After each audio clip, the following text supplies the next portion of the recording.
নাভির নিচে ব্যথা হলো এক এক জায়গায় এক এক কারণে হয়। বাচ্চাদের ম্যাক্সিমাম দেখা যায় যে নাভির নিচে ব্যথা করে। কারণ হলো ওদের হলো প্রস্রাবে ইনফেকশন বেশি হয়। কারণ বাচ্চারা এক হলো কনস্টিপেশন, মানে পায়খানা কষা থাকে। বাচ্চারা তো ওইভাবে বাথরুমে ঠিক মতো যেতে চায় না, প্রস্রাব করতে চায় না, প্রস্রাব ধরে রাখে। এটার কারণে প্রস্রাবে ইনফেকশন হয়, এবং প্রস্রাবে ইনফেকশন হলে নাভির নিচে সাধারণত ব্যথা থাকে। ও কিন্তু নিচেই দেখাচ্ছে, ঠিক আছে। আর একটা যেটা হয় যে বাচ্চারা তো বাইরের খাবার টাবার খায়, মানে ধরেন বাইরের চিপস, তারপরে জুস, তারপরে ওই যে ধরেন কোক, এগুলোতে হলো কি হয়, গ্যাস্ট্রাইটিস হয়। তো গ্যাস্ট্রাইটিস সেটা ব্যথা হয় নাভির উপরে।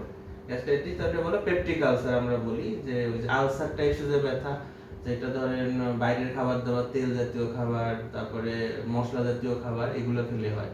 সেক্ষেত্রে ব্যথা বলবে নাভির উপরে। ওর কিন্তু নাভির উপরে এরকম কোনো ব্যথা নেই, ও নিজেই ব্যথা বলতেছে। আর একটা হলো কৃমির ওষুধ যদি নিয়মিত না খায়, সেক্ষেত্রে মানে 3 মাস পর পর বেশি হওয়ার কিছু কারণ আছে। একটা হলো না, মিষ্টি কোনো বিষয় না, মানে এটা কিন্তু আমাদের ভুল ধারণা। তো মিষ্টি খেলে বাচ্চাদের একটু মানে বারবার কৃমির আক্রমণের মেইন কারণ হলো ধরেন যদি বাচ্চারা তো খালি পায়ে হাঁটা চলা করে, মানে অতিরিক্ত ধুলানি খেলা, হ্যাঁ হ্যাঁ, ওইখানে ওর মধ্যে থেকে কৃমি ঢোকে। তারপরে ধরেন ফল ফলারি বলেন, ওরা তো ধুয়ে ধুয়ে খায় না, যা পায় ওই রকমই খায়। ওর থেকে একটু ছোট বাচ্চারা না অনেক কিছু মুখে দেয়, তারপরে ধরেন ফ্লোর দিয়ে ধরেন ওগুলো ইয়ে করে। খালি পায়ে থাকবে, হাজার মানে ধুলা পাইলেই গদ দেবে।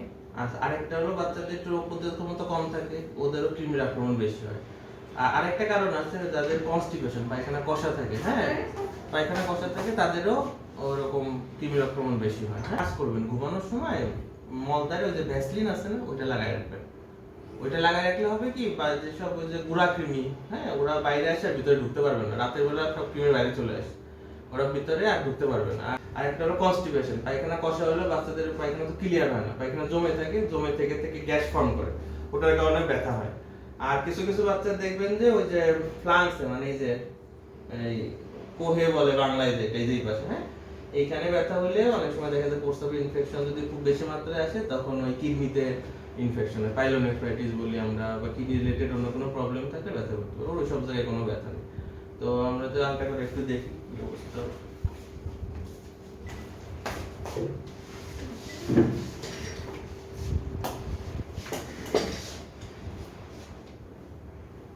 বাবু পেটটা ফোলাও, পেট ফোলাতো হ্যাঁ, ওকে যে এখানে স্লাজ আছে, মানে যে ব্লাডার না, ইউরিনের ব্লাডার, এটা মানে প্রস্রাবের থলি, এই যে সাদা সাদা স্লাজ আছে, এটা হলো ইউরিন ইনফেকশনের লক্ষণ, ঠিক আছে। আর লিভার টু চেক করে দিচ্ছি, লিভার ঠিক আছে, লিভারে কোনো সমস্যা নাই।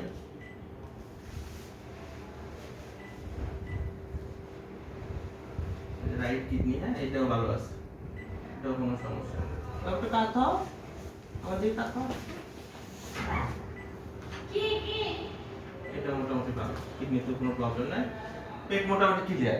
ওই প্রস্রাবের ইনফেকশন আছে, এখন কতটুকু আছে ওইটা আমি ইউরিন যেটা পরীক্ষা দিচ্ছি ওইটা বোঝা যাবে। তাহলে মনে করি প্রস্রাবের ওটার অ্যান্টিবায়োটিক খেলে ঠিক হয়ে যাবে, টেনশনের কোনো কারণ, ঠিক আছে, ঠিক আছে।